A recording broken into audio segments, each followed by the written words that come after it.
Hello बच्चों, कैसे हो आप सभी लोग। आपका चैनल आपका फिजिक्स अड्डा में आपका स्वागत है बेटा।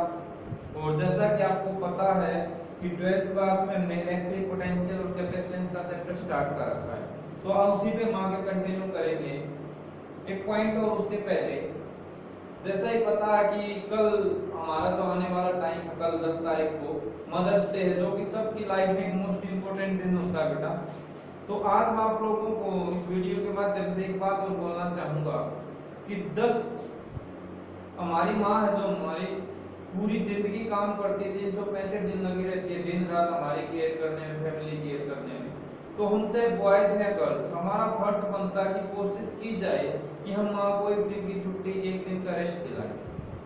तो मैं यही उम्मीद करूंगा कि आप लोग कोशिश करें अपनी मम्मी को एक दिन का या कुछ घंटे का, आधे दिन का, अगर कुछ छोटे बच्चे तो आधे दिन का, दिल से उनको बोलने की बिल्कुल आज आपको रेस्ट करना है, कोई काम नहीं करना मदर्स डे वाले दिन।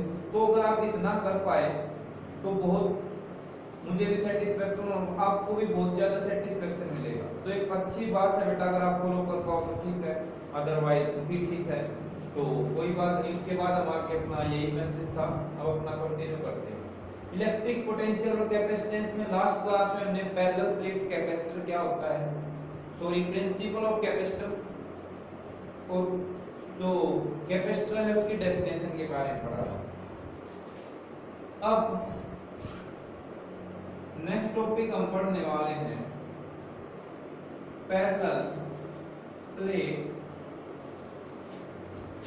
Capacitor and it's capacitance.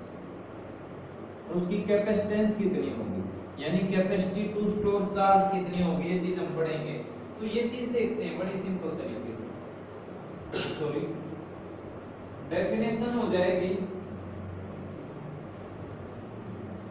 It consist of two metallic plates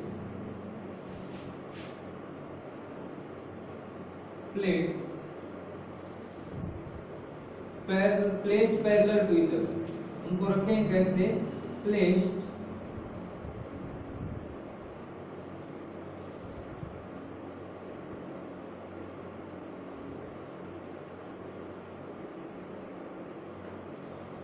ये लिख लेते हैं, placed with a distance d।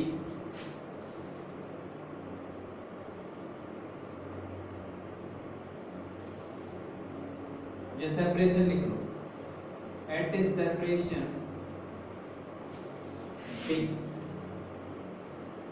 और क्या होने चाहिए, पैरेलल टू ईच अदर।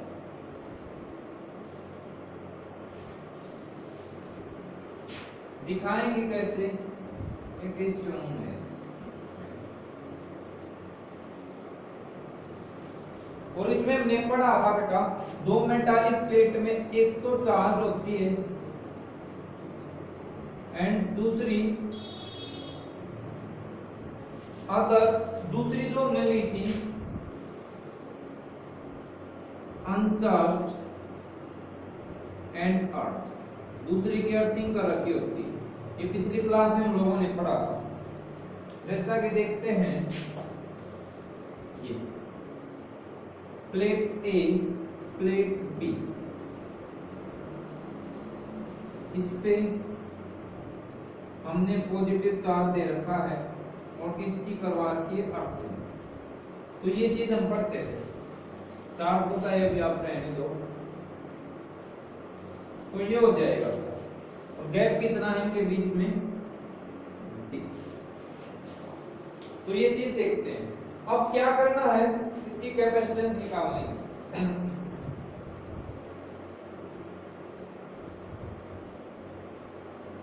तो कैपेसिटेंस में क्या करो, let a charge Q is given, capital ले लेते हैं, और पॉजिटिव है टू प्लेट ए, ठीक है। Then by induction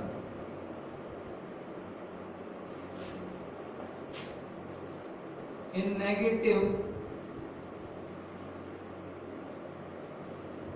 and positive charge will induce on plate B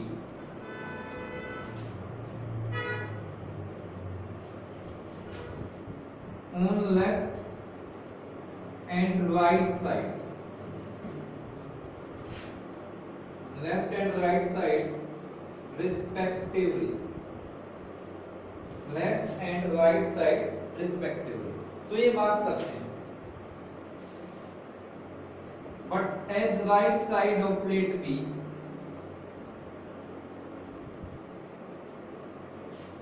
समझाता हूं बेटा इसको, is earth, so its positive charge gets shared with earth. ये क्या हो जाएगा, अर्थ के साथ शेयर हो जाएगा, तो अर्थ में चला जाएगा तो खत्म हो जाएगा। तो हम देखते हैं इस पे कैसा चार्ज दिया, वो देखें। अब इधर नेगेटिव न्यूट्रल थी, तो नेगेटिव वाले चार्ज को इस तरफ खींच लिया, पॉजिटिव को उस तरफ रख लिया। अब ये पार्ट क्या है, अर्थिंग कर रखी है, तो ये क्या हो जाएगा, इधर से इलेक्ट्रॉन ऊपर जाएंगे और न्यूट्रलाइज होगी, ये सिचुएशन बचेगी। क्लियर है बेटा, तो ये आपको ध्यान रखना। अब अगली बात पे ध्यान से समझ के चलते हैं, कैपेसिटेंस लिखना है। Now we know that capacitance charge by potential difference होता है, इक्वेशन नंबर फर्स्ट, कि कितना चार्ज है और पोटेंशियल डिफरेंस कितना है। अब कैपेसिटेंस आप इन दोनों प्लेट की निकाल रहे हो, तो पोटेंशियल डिफरेंस भी इन दोनों का ही चेक होगा, यस और नो, आंसर आएगा बिल्कुल यस। तो पहली बात तो ये। अब दूसरी बात आपको ध्यान रखनी है, हमने जब पिछला टॉपिक किया था गॉस लॉ की एप्लीकेशन, तो हमने पढ़ा था कि अगर इस तरीके से इस पे चार्ज क्यों दिया है, तो इस पे जो चार्ज डेंसिटी बन जाएगी वो प्लस सिग्मा, और इस वाले पे जो चार्ज डेंसिटी बन जाएगी माइनस सिग्मा हो जाएगी, क्योंकि चार्ज पर यूनिट एरिया होता है। और एक चीज और मान लेते हैं, एरिया प्लेट और मान लेते हैं, late A is the area of each plate, दोनों का एरिया, ठीक है। तो अब आप लोगों ने एक चीज और देखी थी कि इस रीजन में इलेक्ट्रिक फील्ड इंटेंसिटी हमने 3 रीजन में किया था, फर्स्ट, सेकंड और थर्ड। रफ मैं आपको बता देता हूं, आपको ध्यान आ जाएगा। ऐसे 2 प्लेट लेके first region, second region, third region. अगर किसी बच्चे को पूरा नहीं पता तो एक बार गॉस थ्योरम का बेटा जो टॉपिक है, गॉस थ्योरम की एप्लीकेशंस, उसके पार्ट में आप देखें इसको, ये आई थिंक सेकंड पार्ट में मिलेगा गॉस थ्योरम में, तो वहां से आप इसको कवर करें। तो यहाँ पे इलेक्ट्रिक फील्ड इंटेंसिटी कितनी होगी इस रीजन में, 0। इस रीजन में कितनी होती है, इधर भी 0, और अंदर जो निकल के आई थी वो थी सिग्मा बाई एप्सिलॉन, कितनी होती है, सिग्मा बाई एप्सिलॉन। अब सिंपल सी चीज है, बट जो सिग्मा हम लोगों ने पढ़ रखा है क्या होती है, सरफेस चार्ज डेंसिटी, वो कितनी होगी, चार्ज पर यूनिट एरिया। तो E कितना आ जाएगा, Q by epsilon not.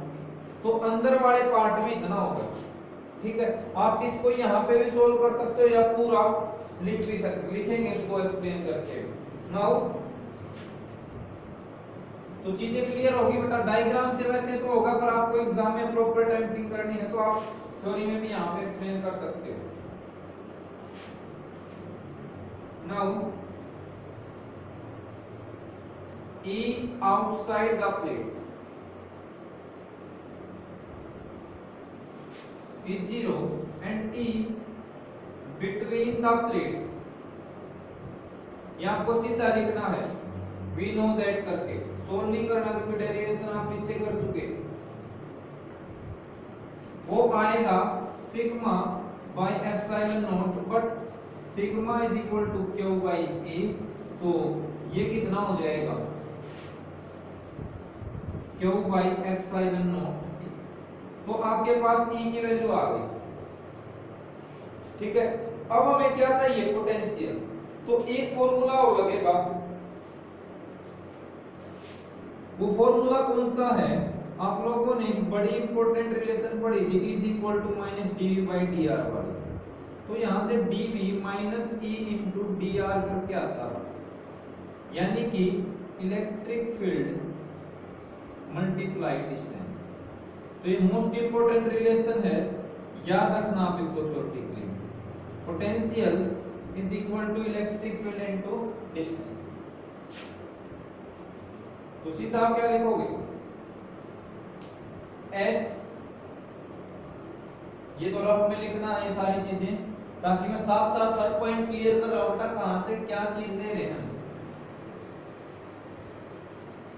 Is equal to potential is equal to electric field into distance. Potential difference की बात हो रही है, तो डिस्टेंस के बीच की सेपरेशन, तो कितना आ जाएगा, V is equal to electric field E into D, और E की वैल्यू कितनी है यहां से, Q by epsilon naught A into D. Equation number 2। नीचे और रफ कर, चलो इधर का रफ कर देते हैं, काम खत्म हो गया है। पुटिंग इक्वेशन 2 इन इक्वेशन 1, बताओ क्या आएगा हमारे पास, क्या आएगा सर जी, C क्यू, V की जगह रख दो फटाफट, क्यू डी, एप्सिलॉन नॉट और A ऊपर चला गया, तो ये आ गया बेटा C is equal to epsilon naught A by D. तो ये आपको ध्यान रखना है, ये किस चीज का फॉर्मूला आ गया, capacitance of parallel plate capacitor. कुछ बच्चे अगर यूज करना चाहे तो इस तरीके का जो चेंज भी आज आप लोगों को थोड़ा सा लग रहा होगा कि हेडिंग को अलग से दिखाएं, डायग्राम में अलग अलग पॉइंट है ताकि हाईलाइट होकर निकल आए, और जो रिजल्ट है उसको भी अलग पेन से मार्क कर सकते हैं। इसका फायदा ये होगा कि आपको जो फॉर्मूला है इंपॉर्टेंट पॉइंट टॉपिक से अलग जिन पे क्वेश्चन न्यूमेरिकल पूछे जा सकते हैं, वो एक अलग उभर के सेपरेट फॉर्म में आपके माइंड में सेट हो जाएंगे। तो ये था बेटा कैपेसिटेंस का formula parallel plate capacitor. I hope कोई डाउट नहीं रहा होगा, एक बार फिर से ओवरव्यू ले लेते हैं। तो प्लेट लेनी है, सिंपल है। अब हमने क्या करना है, C = Q by V, charge आपके पास Q ने V निकालना है। अब इसके अंदर इलेक्ट्रिक फील्ड 0, यहाँ पे सिग्मा बाई एप्सिलॉन नॉट और यहाँ पे 0। सिग्मा Q बाई ये होता तो इलेक्ट्रिक फील्ड की वैल्यू ये आ गई, ये हमने यहाँ पे मेंशन कर दिया। अब सीधा V = D का फॉर्मूला लगा के पुट करना है। तो सिंपल है, जब भी कैपेसिटेंस निकालो आपको V की वैल्यू फाइंड आउट करके पुट करनी है, बस ये दो बात ध्यान रखनी है, आधे नंबर आपके इसी में मिल जाएंगे। तो ये था बेटा पैरेलल प्लेट कैपेसिटर।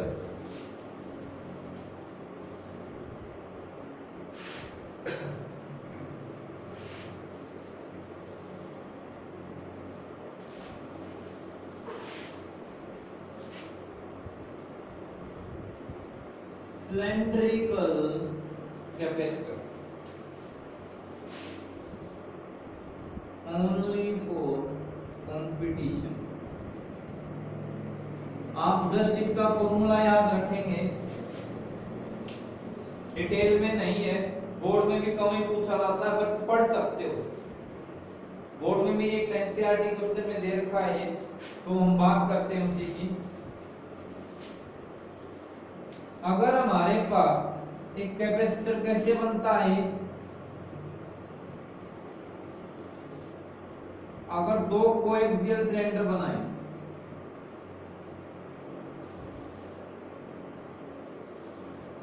एक बार खराब होने ना अच्छा खराब ही होगा, पेट निकल गया इसका ये लो।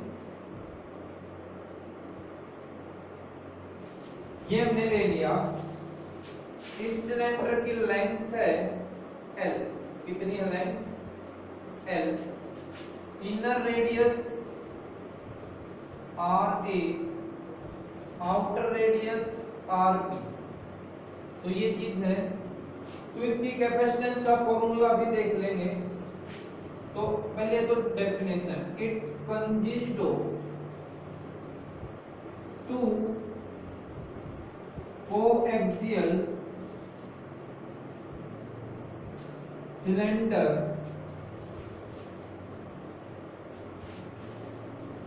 ऑफ इक्वल लेंथ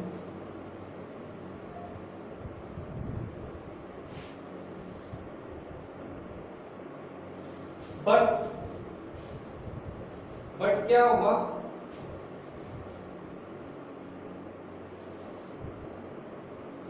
यह सेकंड रुकिए बेटा।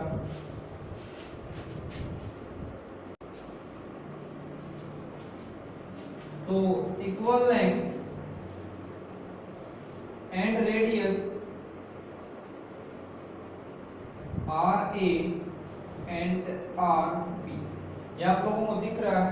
अब किया क्या जाता है, जो ये आउटर है उसकी तो अर्थिंग करते हैं, और अंदर वाले पे हम क्या करते हैं, अंदर वाले सरफेस पे, अंदर वाला जो सिलेंडर है उस पे चार्ज डिस्ट्रीब्यूट किया जाता है। तो ये चीज आपको ध्यान रखनी है। एंड इट्स कैपेसिटेंस, C का फॉर्मूला आता है 2 pi epsilon not log, sorry length, और यहाँ पे लॉगरिथम RP अपॉन RA, और ये नेचुरल लॉगरिथम होता है। तो ये फॉर्मूला आप याद रखना है आप लोगों को।